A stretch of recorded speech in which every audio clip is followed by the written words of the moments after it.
encourage you to see it because I thought it was very interesting. One retailer who is not having very nice things said about them this morning is Abercrombie and Fitch. I've heard this is a popular retailer for, you know, younger set. Right.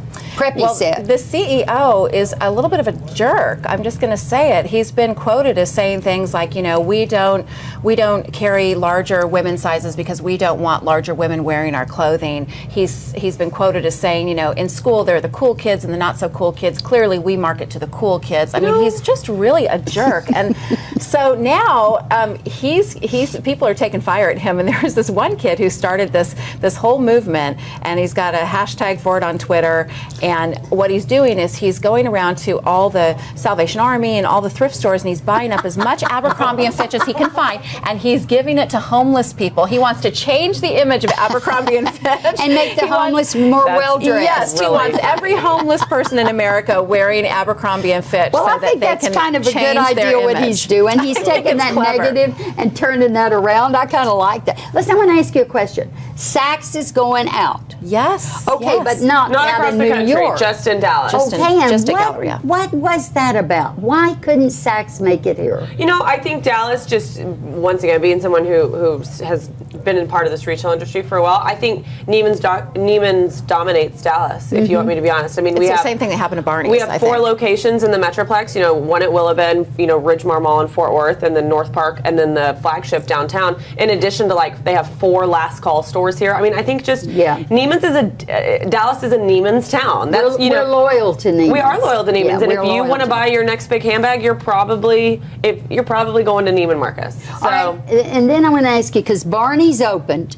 Barney's couldn't make it. Yeah. They didn't understand the Dallas. Well, they've opened twice and closed twice here in Dallas. Because they don't understand the Dallas women, do they? I don't know if it's that they don't understand the Dallas women. I think the retail space was too large. I think it was too overwhelming. They should have done a more boutique sort of store. But I will say they carried brands that you couldn't find anywhere else, which I, enjoyed, and I know a lot of other women enjoyed too. But I think the Dallas just mass population is just loyal to. Can I tell you? Do I have time, Stuart, to tell one retail story? Yeah. Sure. Okay, I got to tell you this. I was at KVIL and I drove the yellow van. I was in the yellow van, playing with Ron on the radio. Okay, Bloomingdale's comes to Dallas, Texas.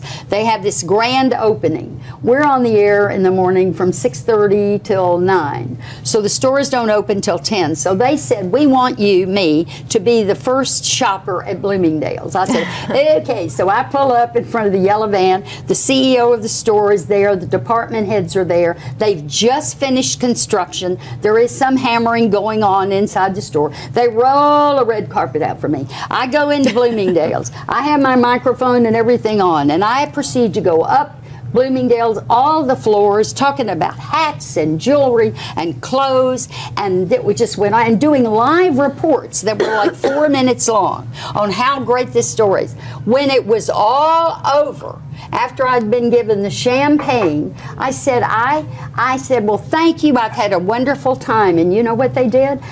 Everybody leaves me on the top floor. I go down now by myself, out the door, the red carpet's pulled up, and guess what they did? They frisked me as I left the store to make sure I hadn't shoplifted anything. You are kidding me. Oh, please tell me that you reported that live to Ron. No, we didn't report it. And Ron said, no, we're not gonna do that. We're not gonna do it. I guess they were, sponsors, but is that funny? That is funny. Searched by Bloomingdale's. That's hot. Was he at least cute?